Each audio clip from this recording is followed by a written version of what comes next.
PTSD বা post traumatic stress ডিসঅর্ডারের যারা ভুগছেন তাদের মধ্যে দুঃস্বপ্ন একটি বড় উপসর্গ, যেটা তারা অভিজ্ঞতা করেন।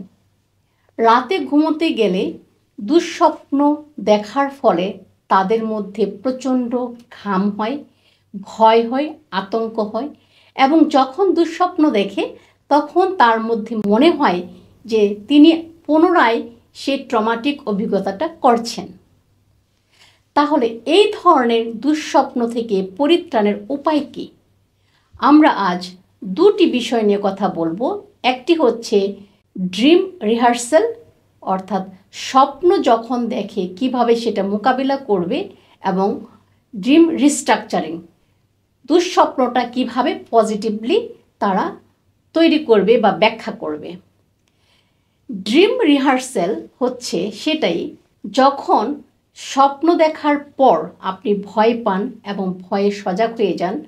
পরের দিন আপনি এই স্বপ্ন সম্পর্কে আপনার পরিবারের পরিজনের সাথে আলোচনা করতে পারেন, কিংবা স্বপ্নে যা দেখেছেন সেটি আপনি কাগজে আঁকতে পারেন, ড্র করতে পারেন। সেটা আপনি একজন অ্যাডাল্ট হিসাবে নিজে করতে পারেন, কিংবা আপনার ছোট সন্তান থাকলে তাদেরকেও আপনি করাতে পারেন।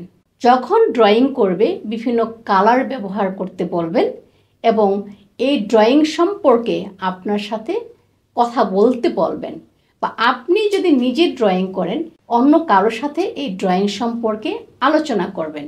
এর ফলে যেটা হবে সেটি হচ্ছে আপনার মাথা থেকে সেই দুঃস্বপ্নজনিত যে কন্টেন্ট বা বিষয়গুলো সেটা মাথা থেকে বের হয়ে যাবে এবং আপনি স্বাভাবিকভাবে জীবনযাপন করতে পারবেন। দ্বিতীয় যে টেকনিকটি শেখাচ্ছি সেটি হচ্ছে ড্রিম রিস্ট্রাকচারিং, অর্থাৎ আপনি যখন দুঃস্বপ্ন দেখবেন আপনি সজাগ হওয়ার সঙ্গে সঙ্গে আপনি বসে বা শুয়েও করতে পারেন। এই স্বপ্ন যেটা দেখেছেন স্বপ্নটা আবার সবিস্তারে নিজেকে বর্ণনা করবেন নিজের কাছে এবং এটার একটি পজিটিভ এন্ডিং দেবেন। 1 সপ্তাহ ব্যাপী যদি আপনি আপনার ড্রিম পুনরায় গঠন করেন বা পুনর্ব্যক্ত করেন, পুনরায় নতুন করে তৈরি করেন, তাহলে দেখবেন যে আপনার দুঃস্বপ্নটা আর দেখছেন না, আপনি নর্মাল স্বপ্ন দেখছেন। ফলে আপনি সঠিকভাবে ঘুমোতে পারছেন। এবং এটাও খেয়াল করবেন, অনেক ব্যক্তি আছে যারা দুঃস্বপ্ন দেখার ভয়েই ঘুমাতে যান না। যদি দুঃস্বপ্নের ভয়ে ঘুমাতে না যান তাহলে পরের দিন আপনার কাজে কর্মে মনোযোগ দিতে পারেন না, কিংবা পড়াশোনায়ও শিশুরা মনোযোগ দিতে পারে না।